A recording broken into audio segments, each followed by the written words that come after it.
Shalom, shalom. Hey, first and foremost, I'm going to give all praise, honor, and glory to Yahweh, Bahashem, Yahweh Shai, Bahashem, Rakah Kodash. Double honors to the apostles and the elders at Great Millstone who rule well. Peace and salutations to the hopeful elect, 144,000, and the one-third man, women, and children in that order. This is Shamaria Allah with the Great Millstone chapter out of Milwaukee, Wisconsin. And I recently came across this video that was on social media, and what's interesting is a lot of truth has been being posted to TikTok, another platform. So if brothers are on a platform that they're deleting videos, what have you, there's other social media platforms to get this truth out so you can continue to do the work. But the video I came across was it deals with in 1921 the race massacre of Tulsa, Oklahoma. And just like many places that were, around that time, they were facing a lot of tension amongst Esau and Jacob. There were a lot of things that were left out that they didn't speak of. And one of the things that this guy's going to go into, he's going to mention some things about how they took Jake and they tied Jake from one car to another car and ripped their bodies apart. This goes back to when they used to do it in early slavery times, when they used to take the horses and they used to bring the dominant male in front of his family and the rest of the people, and they would take him and they would utterly destroy him in front of these people to show to instill fear in the women and the children. And they would take the horses and they would tie one limb to one horse and then the other limb to the other horse, and then they would have the horses go in opposite direction and they rip Jake's body apart. But I haven't heard about them doing this with cars, but I mean, hey, the Lord made a perfect devil, and Esau Edom is that devil.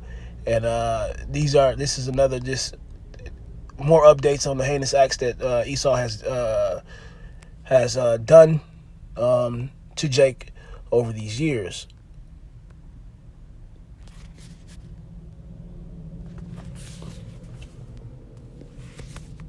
Salakia. He could be buried. I'm just west of downtown Tulsa, and I talked to the former police officer before a couple of years ago.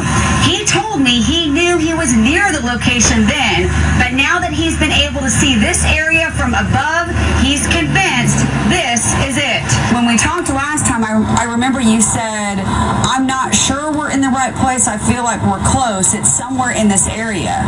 Do you feel positive about... I'm sure it's right down here. Former Tulsa police officer Robert Patty says back in the 1970s, he saw photos of bodies from the 1921 Tulsa Race Massacre. From what you remember of the photos, how many bodies total do you think? I placed the number at 100. Robert says his supervisor showed him photographs one night at the station and warned him not to tell. He said, don't ever say a word about anything you saw in those pictures. He said, at least not as long as I'm alive. And we shook on it, and I never said a word to anybody as long as he was alive. Why did he say that? He thought that the city of Tulsa would be so mad and so upset and so troubled over those pictures being discovered that they might end my life and end his too for having been responsible for showing them to me. Historians tell me they think in the days and weeks after the massacre, some police officers went to local businesses and confiscated photographs that showed terrible things that happened. Pictures of people being butchered, being hung in their front yard, being pulled apart between automobiles. It was horrible. These were people that maybe went to the store and never came home. These were people that were running and got shot in the back. These were people that were asleep in their homes and got drug out of their bed and hung on their trellis. When you first saw those photographs, what did you think? Humans didn't do this. Animals did this. It's hard to grasp, and I'm a combat veteran. This was the devil dancing in the streets. This was the devil in the streets. Oh, man. You know, that time is coming that Esau is going to have that big recompense. This is Nahum 3:5, and it reads, "Behold, I am against thee, saith the Lord Yahweh of hosts, and I will discover thy skirts upon thy face, and I will shew the nations thy nakedness, and the kingdoms thy shame." Esau Edom is being discovered and found out across the world that he is the devil the Bible speaks of. He is the devil that has destroyed the earth, the people, the animals.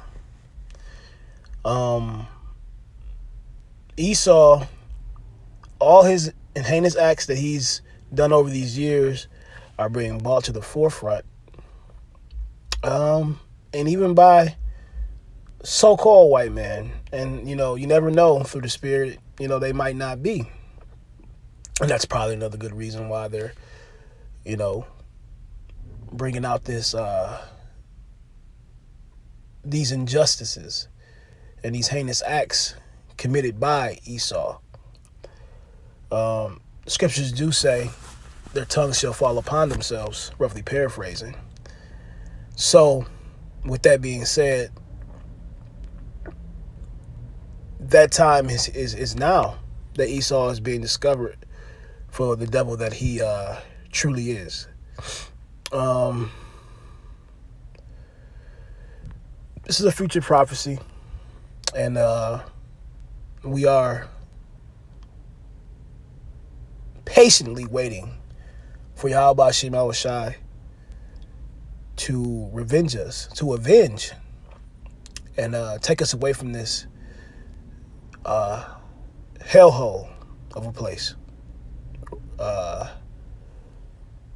run over by devils such as Esau Edom. This is Obadiah 1:10. It says, "For thy violence against thy brother Jacob, shame shall cover thee, and thou shalt be cut off forever." Esau Edom's eventually going to be cut off forever. After 1,000 years of hardcore bondage and slavery, and then after years of us recompensing the heinous acts that he's committed against us, they're going to fall upon him.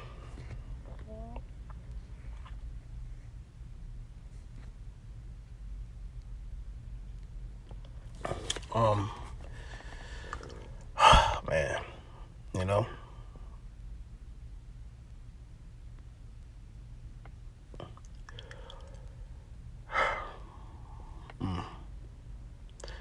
But again, you get the gist of it. I'm gonna let it play out. Salakia. no mercy, no conscience.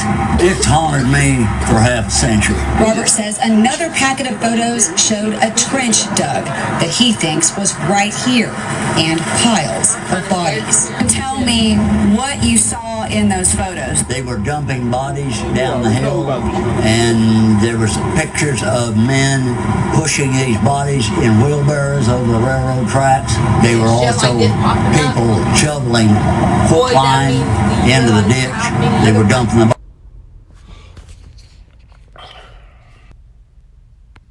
being hung on in their front yard, being pulled apart between automobiles. It was horrible. These were people that maybe went to the store and never came home. These were people that were running and got shot in the back. These were people that were asleep in their homes and got drug out of their bed and hung on their trellis. When you first saw those photographs, With that being said, I'm going to give all praise and honor and glory to Yahweh, Bahashem, Yahushai, Bahashem, Rakal Kodash. A double honors to the apostles and elders, a great millstone who rule well. Peace and salutations to the hopeful 144,000 and 1/3 men, women, and children in that order. Again, this is Shema Yahweh with the great millstone chapter out of Milwaukee, Wisconsin. Until next time, Lord willing, that you're edified. Until next time, shalom.